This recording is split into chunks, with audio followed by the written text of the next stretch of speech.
السلام علیکم ناظرین، کرکٹ اپڈیٹ کے ساتھ حاضر ہوں۔ وسیم اکرم نے آئی پی ایل کو ٹرول کیا ہے، اس پر بات چیت کریں گے، لیکن فی الحال نسیم شاہ نے ایک انٹرویو دیا ہے اور اس میں بہت سارے سوالات ہیں، وہ آپ لوگ کے ساتھ شیئر کروں گا۔ پہلا جو نسیم شاہ سے سوال ہوا ہے کہ ہم نے آپ کو دیکھا ہے، ایک صحافی نے سوال کیا کہ ہم نے آپ کو دیکھا ہے کہ آپ کو بالنگ کرتے ہوئے، لیکن آپ کے انجری کا اپڈیٹ کیا ہے؟ تو اس نے بتایا کہ میں فلی فٹ ہوں اور کریمپس جو ہے وہ کبھی بھی پڑتے ہیں، کبھی بھی انسان انجرڈ ہو سکتے ہیں، کریمپ جو ہے وہ بتا کے نہیں آتا۔ اور حارث رؤف نے بھی بتایا کہ ہم جب میچ کھیل رہے تھے تو صرف ہم ہی نہیں ہے بلکہ آسٹریلین کچھ پلیئر اسٹار کو بھی ایسی ہوئی ہے، کچھ درد وغیرہ ان کو محسوس ہوئی ہے، کیونکہ جب آپ زور لگاتے ہو ظاہری بات ہے پھر انسان ہے تو پھر آپ کو کہیں بھی انجرڈ یا کریمپ وغیرہ وہ آپ کو ہو سکتی ہے۔ اس کے بارے میں ان سے اگلا کویسچن ہوا کہ پچھلی دفعہ آپ نے زیمبا کو ٹارگیٹ کیا تھا، کچھ بڑے ہیڈس لگائی ہے، اور وسیم اکرم کہہ رہا تھا کہ عمران خان کی طرح لگ رہے ہو، عمران خان کی طرح کھیل رہے۔ تو اس پر اس نے بتایا کہ میرا ٹارگیٹ صرف زیمبا نہیں ہے، ہمارا جو ٹارگیٹ ہے کمبائن، ہم پاکستان کے لیے کھیلنا چاہتے ہیں، اور جب کھلاڑی آؤٹ ہو جاتے ہیں 5-6 تو ظاہری بات ہے پھر ہمارے اوپر جو ہے رسپانسبلٹی کچھ زیادہ ہو جاتی ہے۔ تو میں نے اپنے کوشش کی اور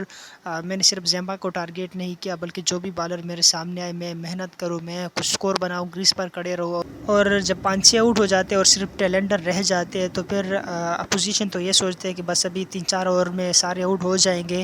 لیکن جب تھوڑا سا پارٹنرشپ بلڈ اپ ہو جاتے ہیں اور ٹیلنڈر گریز پر کھڑا ہوتا ہے تو پھر یہ پوزیشن کو بہت زیادہ ہٹ کرتے ہیں، بہت زیادہ تنگ کرتے ہیں، اور ان کے لیے ایک پریشر کا سبب بن جاتا ہے۔ اس کے ساتھ ناظرین ان سے یہ بھی پوچھا گیا کہ ہم بہت کلوز لے کے گئے اور بالنگ بھی اچھی ہوئی ہے لیکن ہم جیت نہیں سکے، تو اس پر آپ کیا کہتے ہیں؟ تو اس نے بتایا کہ پچھلے میچ میں ہم نے کچھ غلطیاں کی، مطلب کچھ ایکسٹرا زیادہ دی اور کچھ بیٹنگ میں کچھ غلطیاں کی، تو اس سے ہم نے سیکھنے کی کوشش کی اور یہ ہم اگلے میچ میں اپلائی کریں گے۔ لیکن ناظرین میں مجھے ایک چیز یاد نہیں آ رہا، جیسے ہم پولیٹکس میں دیکھ لیں، سیاست میں دیکھ لیں، ایک حکومت دوسری کو حکومت کے اوپر ملبہ ڈالتے اور پھر وہ جو دوسرے وہ تیسری، اور ایسی پیچھے چلتا جا رہا ہے، تو ایسے یہ ملبہ قائد اعظم کے اوپر گرے گا۔ اب نسیم شاہ ہو چاہے جتنا بھی سینئر پلیئر ہو، کہتے ہیں ہم نے یہ غلطیاں کی پچھلے میچ میں، آئندہ میچ میں ہم یہ نہیں دہرائیں گے، یہ تو ایسے چل کے آ رہے ہیں، تو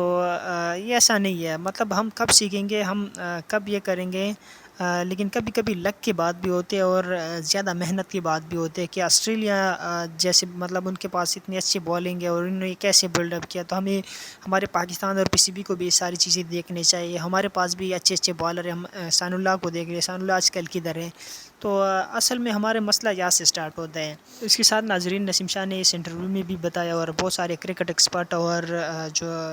اس کے ساتھ جرنلسٹ صحافی انہوں نے بتایا کہ پاکستان نے اچھا فائٹ کیا ہے، لڑ کر ہارے۔ میں تو کہتا ہوں کہ یہ لڑکے بالکل نہیں آ رہا، کیونکہ اگر 2005 سے لے کر 2024 تک پچھلے 19 سال میں ہم دیکھیں تو ہم نے آسٹریلیا میں صرف ایک میچ جیتے ہیں، باقی 20 میچ ہم نے ہارے ہیں۔ تو 2005 سے پہلے ہم نے ایک سیریز جیتا تھا، تو ایسے نہیں ہے کہ آسٹریلیا کو ہم نہیں ہرا سکتے، کیونکہ وہ بھی انسان ہیں، ہم بھی انسان ہیں، وہ ان کے پاس بھی وہی ایکسپیرینس ہے، ان کے پاس بھی وہی ساری چیزیں جو ہمارے پاس ہے، تو پھر ایسا کیوں نہیں؟ کچھ مطلب کچھ سوچنے کی بات ہے۔ جیسے بھی پچھلے انگلینڈ کی سیریز میں ہم نے دیکھا کہ تھوڑا سا ایک پوائنٹ چینج ہوا ہے، باقی ٹیم چینج وہ اتنا میٹر نہیں کرتا، تھوڑا سا ایک پوائنٹ چینج کیا ہم نے، پچز چینج کیا ہم نے، اسپن وکٹ بنائے، تو تب جا کر ہم جیتنے میں کامیاب ہو گئے۔ تو ایسے تھوڑے سے سوچنے کے بات ہے کہ پچھلے میچ میں ہم نے اسپنر نہیں کھلایا، کوئی بھی اسپنر، تو کیا آسٹریلیا والے پاگل ہے؟ انہوں نے زمپا کو کھلایا، میکس ویل سے بالنگ کروایا اور زمپا نے جو ہے مین وکٹ لیا بابر اعظم کے، تو وہ تو پاگل نہیں ہے۔